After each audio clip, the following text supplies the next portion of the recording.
Alright, guys, so the Iceman episodes from Drake have been something we've covered on this channel since day one. And as a creator, this concept was always really exciting for me because it's fun to fit the pieces of the puzzle together. Now, with that said, the episodes didn't go without criticism.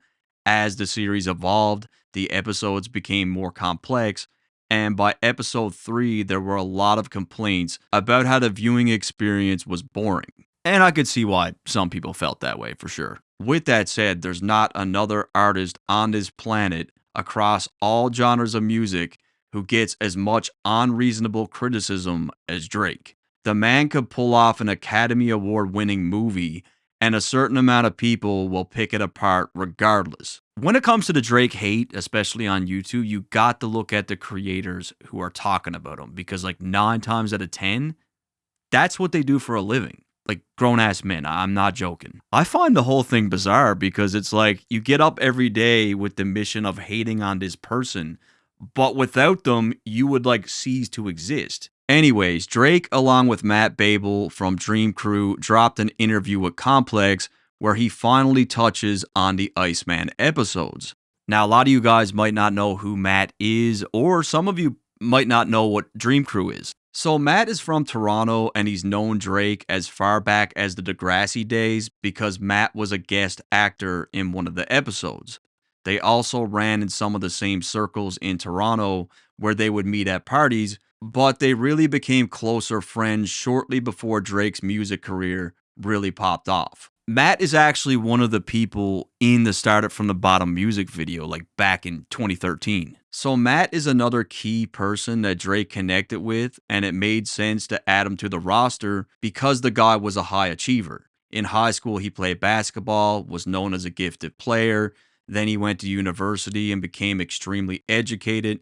Then eventually he went into media and he joined Much Music as a host. And I knew I recognized this guy from somewhere, and it was Much Music, which is it's a Canadian show. The album is Good Girl Gone Bad. The artist is Rihanna. She's in the building. Rihanna, come on in. And from there, he went on to work with like ET Canada as a host and like a couple other media companies. Another interesting thing about Matt is he's also in a relationship with a very famous Canadian actress, and that is Pretty Little Liars star Shay Mitchell. What do you think? The boy is going to surround himself with a bunch of fucking chickens or what? No. What's our song? Is One Dance. Honey, one dance. So that's like a quick rundown on who Matt is. And if you guys want, I can do a full-on breakdown of like all the people in Drake's team, who they are, what they do, how he knows them. Leave it in the comments. So Matt makes up 1/3 of Drake's management team. When you see Drake with new brand partnerships, a new tour, a new set design, the lighting, media releases, licensing, Matt's footprint is all over things like this. So he's like a business and branding expert who's also obviously creative. The Nocta and Nike collaboration for Drake is something that Matt directly oversees. When you get a sneaker like the Nike Air Terra Noctas, he's the man that executes the whole thing and gets those sneakers onto your feet. I only got one pair, but like out of all my sneakers, I would say that I would give it like top 3. It's like it's in the top 3 most comfortable sneaker in my collection, definitely. With that said, in this Complex interview, we see that the creative direction of the Iceman episodes were through Drake's company called Dream Crew Entertainment. Dream Crew is one of the many ventures that Drake has that made him a billionaire. It's a full-blown arts and entertainment company behind massive hit shows like Euphoria, documentaries like Chiefsaholic, the Dear Mama Tupac series, Top Boy, and so many others. When you see that cool, interactive online tour for things like Drake's plane or his mansion or the Amazon warehouse, all that comes from Dream Crew. The Nocta deal, the touring, the marketing, Drake's new fragrance company, all initiated through that company. Now, Matt Babel in particular is pivotal in all this because he's the chief management and branding officer of Dream Crew. And Drake started this company in 2017 when he was 30 years old, and now it's completely exploded, right? Like, it's a pretty impressive outfit. So, unsurprisingly, the company spearheading the Iceman episodes is Dream Crew, and we got both Drake and Matt Babel chiming in on the entire series. I was glad that they did this, like this whole interview, because there was like a lot of misconceptions around Iceman. There was even rumors going around that he had like abandoned the project, was just lies. But I'm glad that he did this. Drake starts off the interview talking about how he's sick of the cookie cutter album rollouts, saying that it's a standard formula that has been ingrained into our brains from the early label days.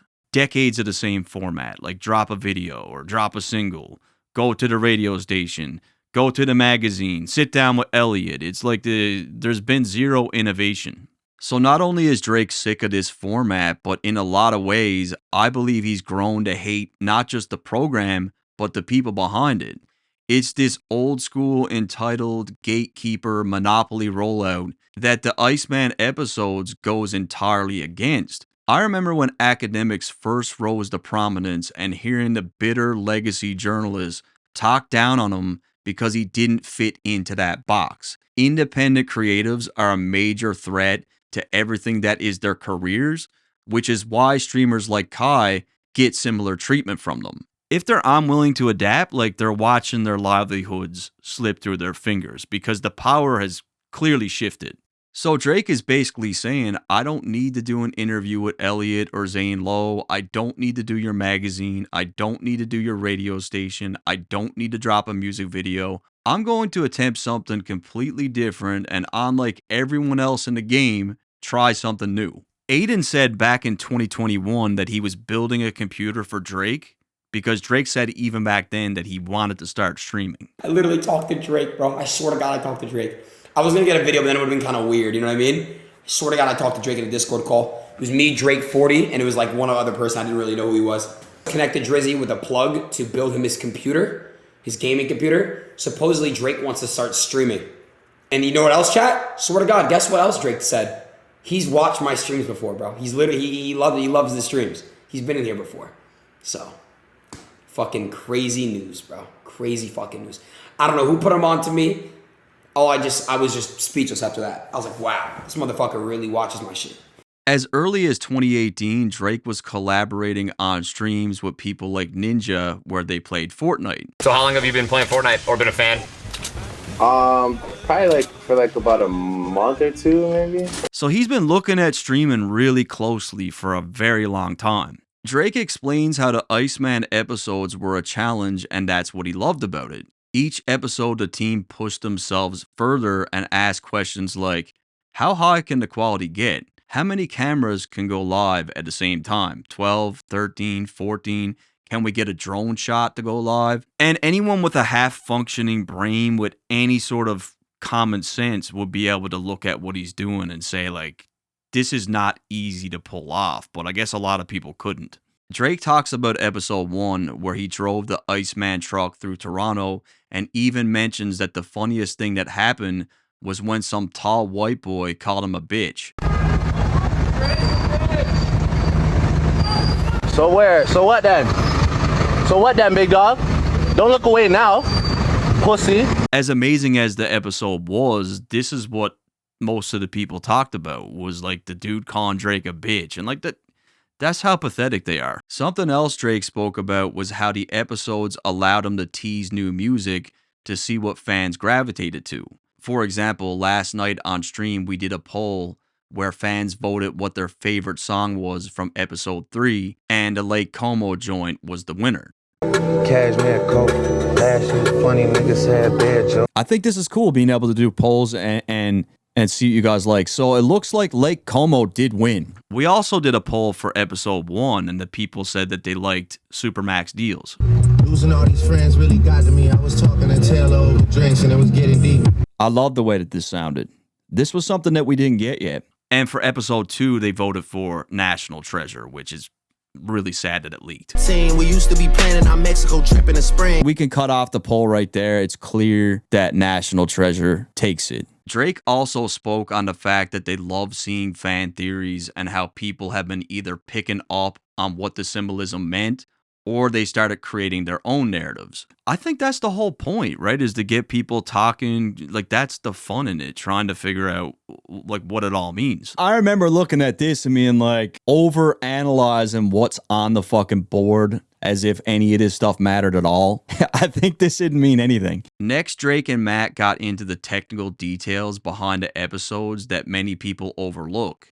For example, it was revealed in episode 1 that Drake didn't even know if they were live because when they did trial runs, the signal would cut out. They were actually very concerned if the whole thing was even possible. And it's not like there's a roadmap or someone that you could call for advice because it's never been done before. For episode 1, they also revealed that because of all the issues that they faced, they had to delay it until Friday instead of a Thursday, which likely cost them the #1 spot for What Did I Miss because they lost a full day's worth of data. Also, like with the shit he got going on with his label, and I'm just using common sense, like that record normally would have went #1, 100%. Next, they spoke on episode 2 in Manchester, where not only was Drake on tour, but they only had 3 days to secure the locations, get all the cameras sorted out, and build a crew. All the crew members from episode 2 were hired locally in London. It's like this crazy on-the-fly thing where like they weren't even securing permits to go into these areas. They might find a spot that they love, get kicked out. They might find another spot that they love, no signal. It was even revealed that when Drake walked through the train station at the end of episode 2, that was the first time that he had ever walked through there because they knew they wouldn't allow Drake to do it. We ran a poll last night, and the fan favorite of the 3 episodes was episode 2. And I agree, like that was my favorite episode too. 1 is fire though. 1 probably is the best, maybe, but I just like the storyline of 2. Like they said in the interview, he's not in Toronto. He's in he's in the UK. He's in Manchester. I like #2. Next, they spoke about episode 3 in Milan, which was the biggest challenge yet. Matt Babel said they only had 8 days to prepare in Italy. They lost a few cameras. They got kicked out of a few spots. And at one point, it even started to rain. And as you know, water doesn't really mix well with electronics. We talked about this in my breakdown, like all the equipment required for episode 3 and like the detail they put into it was insane. As this episode required 16 cameras, 2 Steadicams, 1 drone, 14 locations with just 3 days to prepare, and I didn't count, but there has to be at least over 100 actors. Drake went on to say that the biggest misconception is just how easy people think that it is. We're not talking about a controlled music video where you can shoot things 100 times. This is all happening in real time in completely different countries.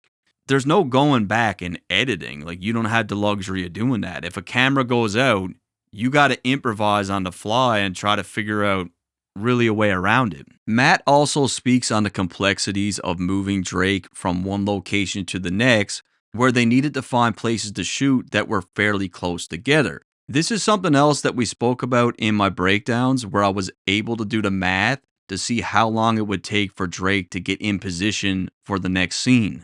The reason why you're seeing all these doors and like the pool and it's 5 to 7 minutes before you see Drake, it's because it takes them that long to get from this business to over here. And I do believe they knew that showing these scenes for extended times wasn't ideal.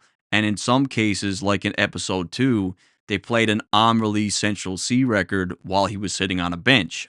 Man, I call in my phone about beefing my feet in the sand, that's a juxtaposition. So what they did here is they used music to allow Drake time to get from here to here, right? Which I think is better than just like random objects. Matt continued to explain that by the time they got to episode 3, they were dealing with picture-in-picture feeds, live drones, and more than a dozen cameras feeding into one stream. Then, of course, they're layering music on top, which complicates things even more.